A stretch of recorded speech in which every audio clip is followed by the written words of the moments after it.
In the bustling ancient town of Ife, where the voices of traders echoed through the narrow streets of Oba Market, lived a young man named Iamide Adeyemi. He was known for his calm spirit, honesty, and dedication to his small business. Iamide sold quality fabrics, Ankara, lace, and Guinea brocade, a trade he inherited from his late father, who had spent decades building trust among the market women and tailors. Though Iamide earned an average of 5,000 naira daily, he carried dreams far larger than his pocket. He often imagined owning shops in Lagos, expanding into wholesale, and becoming one of the biggest fabric merchants in the southwest. But as people would later say, his dreams often outpaced his wisdom. One fateful afternoon, as the market was winding down, a distant uncle, Uncle Tay, arrived in town unannounced. He was a tall man with graying hair, known for his stern face and Lagos accent. After exchanging pleasantries, he pulled Iamide aside. Iamide, he began, his tone heavy with significance, I came all the way from Ibadan because of something important. Your late grandfather, Chief Adeyemi of Ibadan, left behind a vast estate, lands, rental houses, and thriving businesses. After years of legal settlement among the family, the court finally declared you the sole heir. Everything, his farmlands in Monia, the warehouses, and even the cash lodged in his old cooperative accounts, now belongs to you. At first, Iamide thought it was a cruel joke. He barely knew this grandfather, their families had been separated by old disputes. But when Uncle Tay brought out documents, court letters, and photos confirming the inheritance, Iamide's knees nearly buckled. Overnight, his life took a turn no one could have imagined. From a small trader struggling to restock his goods, he suddenly became a multimillionaire. Within months, Iamide's humble life transformed beyond recognition. He bought 3 brand new cars, a sleek Lexus RX 350, a Lamborghini and a Toyota Camry Muscle, which instantly became the talk of the town. Then he began constructing 2 modern duplexes, one in Banana Island, Lagos, and another in Ibadan's Alolobosa estate, using marble tiles, glass railings, and imported furniture. The boy who once lived in a one-room apartment behind the market now hosted housewarming parties that lit up social media. Musicians performed, drinks flowed freely, and guests shouted his name with admiration, Iamide the big man. But as the Yoruba elders often say, money never finishes from a man's hand, but without wisdom, it finishes from his body. Wealth, they say, is a tool, but without wisdom, it can become a weapon against its owner. Soon, Iamide's new status began attracting people he never knew before. Opportunistic friends started circling him like moths drawn to a flame. Among them were Segan and Bayo, 2 sharp-tongued men who claimed to be businessmen from Lagos. They showered Iamide with sweet words, flattered him endlessly, and promised to turn his money into even greater wealth. Brothers, we have one sure investment, imported building materials, and another in cryptocurrency, they said.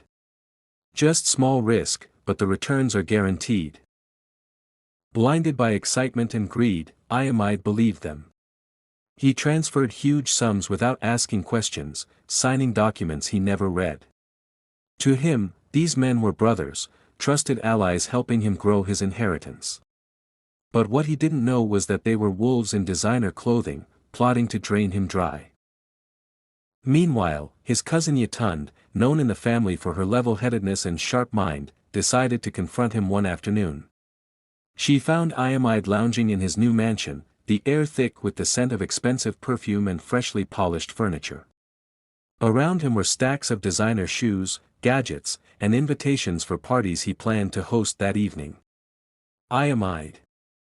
Yatund called sharply, her voice echoing through the marble hall. This wealth. It's a blessing, yes. But it's also a fire. And if you handle it carelessly, it will burn everything you've worked for, and more. Not every investment is golden, and not every hand that shakes yours is friendly. Iamide looked up from his phone, where he was scrolling through pictures of the new cars he planned to buy.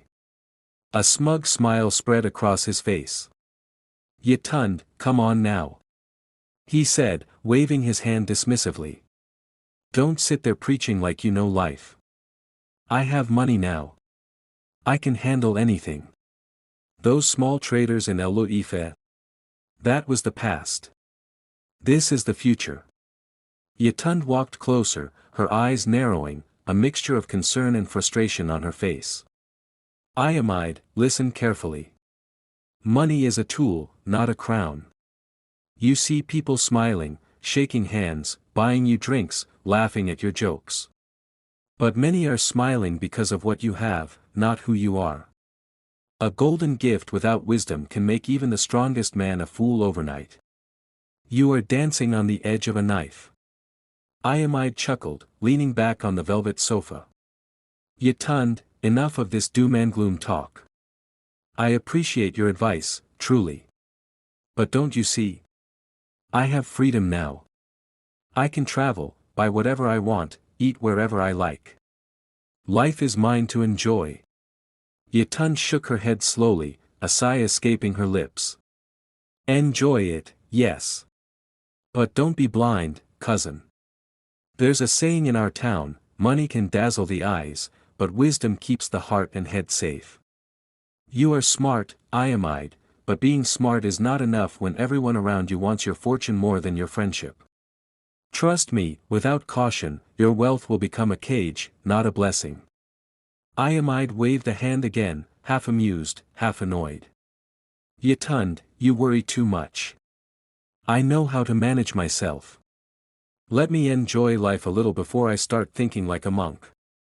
Don't be jealous of what I've got. One day, you'll understand, money opens doors. Yatund looked at him, sadness flickering in her eyes. I hope you're right, Iamide. I really hope you're right. But remember, not every door money opens leads to safety. Some doors lead straight into disaster. And with that, she turned and left, leaving Iamide in the echoing hall, laughter mingling with the faint unease in his heart, a warning he was too proud to heed at that moment. Weeks turned into months, and the shadows of Iamide's poor decisions began to emerge. What had once seemed like harmless risks now revealed their true cost.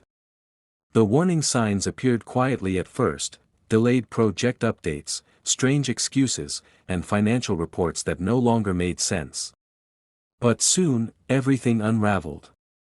Segan, the man Iamide had trusted most, suddenly vanished. It started with unanswered calls, then a disconnected phone line. His office was found empty, his staff gone, and the documents Iamide signed were nowhere to be found. 100 million naira, gone without a trace. Panic gave way to disbelief. Iamide visited every address he knew, spoke to everyone who might have seen Segan, but it was as though he had never existed. Days later, the blow from Bayo came. His much-praised business venture, which Iamide had proudly invested in, collapsed overnight. The warehouse was shut down, the supposed products never existed, and the suppliers he claimed to partner with denied ever knowing him. Iamide was left with nothing but papers filled with empty promises and a mountain of debt that grew by the day. The banks began to call. The contractors demanded payments. His accountants warned him about outstanding taxes. Suddenly, the same wealth that had once brought him admiration became a heavy chain. His luxury cars, which he had purchased to showcase success, now drained him with maintenance costs. The mansion that once overflowed with guests became hauntingly silent. Even the air inside felt heavier, the scent of expensive perfumes and champagne replaced by the stale quiet of regret. Outdoors, the once immaculate compound started losing its glow. The fountain in front of the house stopped running. The grass grew tall. The walls, once spotless, began to show cracks. It was as though the house itself reflected his downfall. Soon, people began to talk. Neighbors who had once smiled and waved now spoke in hushed tones when he passed. What happened to him? They whispered. He had everything. Some pitied him, others mocked him quietly. The pride of Ife, the young man who had risen so high, had become a cautionary story of how quickly fortune can fade. Inside, Iamide felt the weight of solitude for the first time. The friends who once filled his living room had disappeared. His phone no longer rang with invitations or laughter.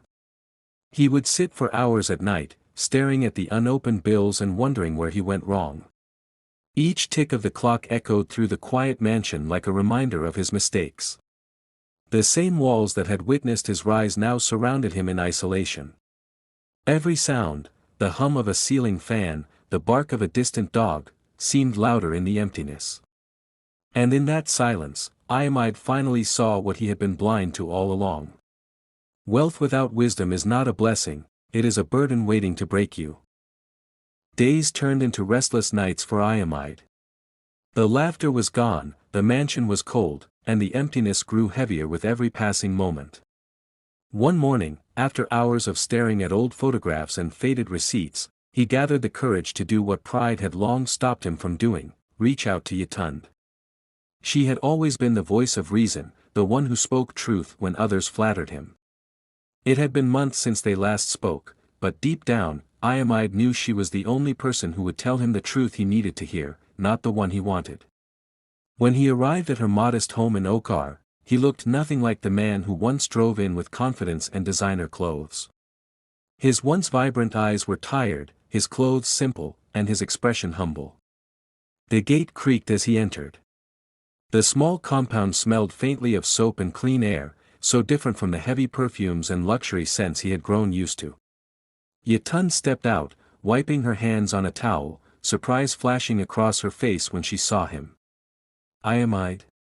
she said softly, her tone uncertain but not unkind. He looked down, unable to meet her eyes. "Yatund.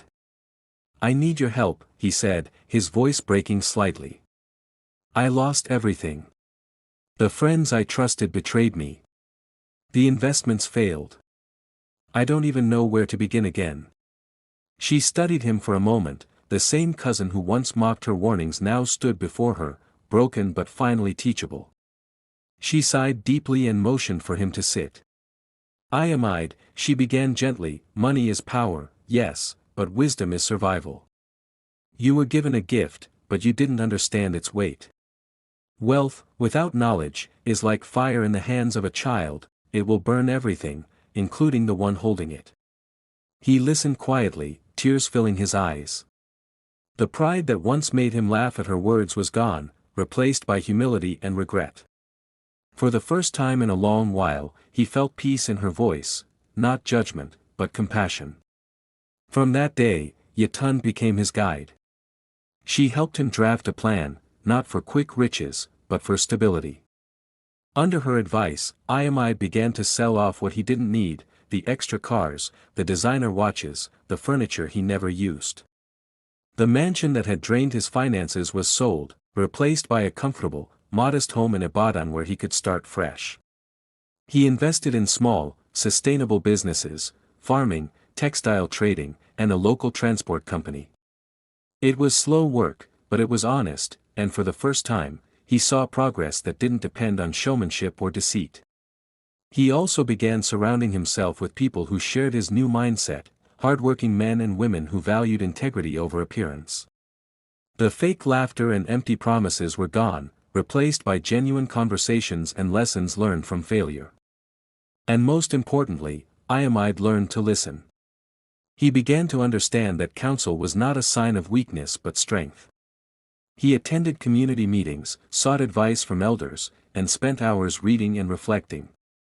The same people who once mocked him for his downfall now admired his humility and discipline. Each sunrise became a reminder that rebuilding wasn't about regaining lost wealth, but about regaining lost wisdom. Years later, Iamide became known throughout Ife not just for his restored wealth, but for the calm intelligence and humility that now defined him. People admired how he handled success quietly, helping others avoid the same mistakes that once nearly ruined him. Young men often visited him for guidance, and he would remind them that true success is not measured by money or possessions, but by the wisdom that sustains both.